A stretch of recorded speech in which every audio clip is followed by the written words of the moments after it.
Court staff, visitors in the Tribune, radio listeners, TV viewers, and all following this meeting via social media, and the members of the media as well. Welcome to this Central Committee meeting for today, Monday, March 4th, Central Committee meeting number 13. We have established a quorum of 10 persons, 10 members of Parliament, and so I invite you to stand for a moment of silence.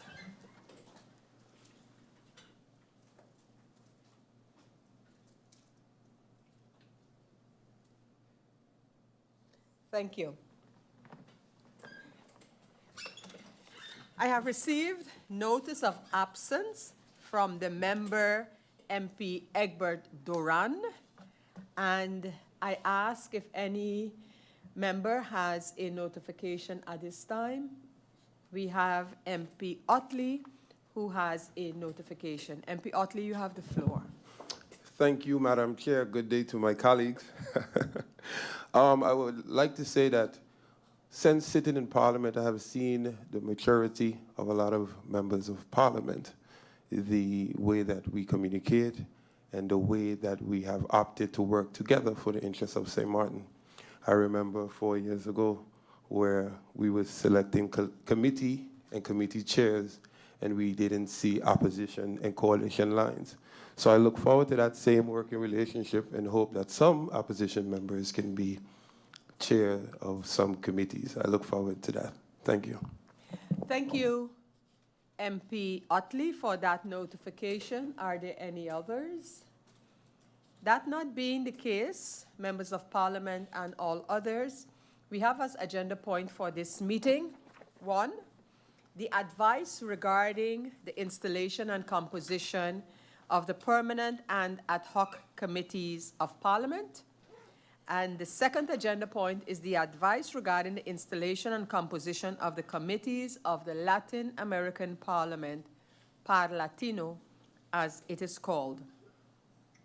So going over to agenda point number 1, it is in accordance with Article 21, paragraph 3 of the Rules of Order, at the beginning of each parliamentary year, as well as in the first public meeting after a periodic resignation or after the dissolution of Parliament, the President assigns the members to the permanent committees for the investigation of certain subjects and to the Committee for Petitions, unless Parliament decides to handle this matter otherwise. By letter of February the 14th of this year, all faction leaders were requested to submit the desired composition of the permanent and ad hoc committees of Parliament for their faction to the Secretary General of Parliament. And based on the received proposals by the factions, an advice was made. We have a total of 17 permanent and ad hoc committees for the Parliament of St. Martin. And it is also noteworthy to mention that a Committee of Kingdom Affairs and Interparliamentary Relations, the so-called CKIR, comprises only of faction leaders.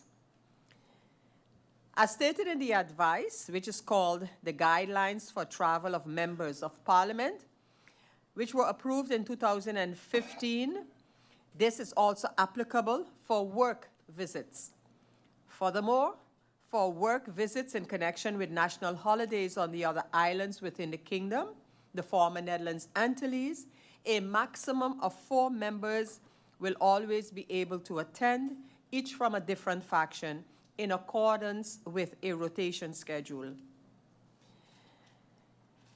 The Presidium is proposing that the Central Committee approves the proposal put forward. I want to mention that there is a brief, small typo in the initials of MP Mercelina. These were taken over incorrectly, and they will be adjusted in the proposal to be sent to the public meeting of Parliament. At this time, I ask if any member of Parliament wishes to take the floor, wishes to make comments. That does not seem to be the case. And thus we continue with the installation in this central committee, or the approval in this central committee of the installation of the committees. So thank you, members of parliament, and without any further comments, I advise you that the advice will be sent to the public meeting for further handling and ratification. There were no amendments made, so this is what will go on to the public meeting.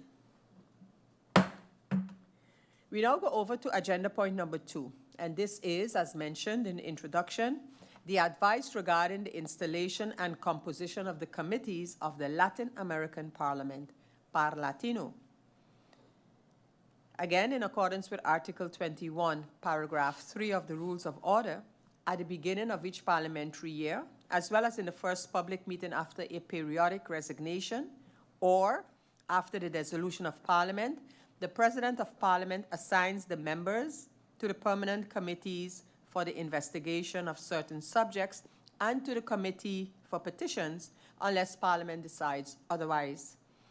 It has become customary in Parliament that at the same time that the committees of Parliament are established, the same is done for the Parlatino committees. So again, by letter, the same letter, of February the 14th, faction leaders were requested to submit their desired composition of the committees of Parlatino for their faction to the Secretary General of Parliament. And based on these received proposals, an advice was made. It is being proposed for members of Parliament to be part of a total of 13 Parlatino committees. And again, as I mentioned with the committees of Parliament, as stated in the advice, the guidelines for travel of members of Parliament, as they're called, which were approved in 2015, is applicable for all work visits. And it is furthermore suggested that for all committees of Parlatino that consist of 3 or more members, every time 2 members would travel in accordance with a rotation schedule. For example, member 1 and member 2, member 3 and member 4, member 5 and member 6, etc., in order to participate in the committee meetings of Parlatino. The Presidium is requesting that the Central Committee approves the proposal for the membership in the Parlatino committees. And again, I wish to refer you to the small typo which was made in the initials of MP Marcelina, which will of course be corrected in the proposal that would go to the public meeting. Is there any member of Parliament who wishes to take the floor on this subject? I see no need for that, and so again I want to thank you, members of Parliament, for your presence in this meeting. The advice will be sent to the public meeting for further handling and ratification. And I therefore want to thank all of you for your participation.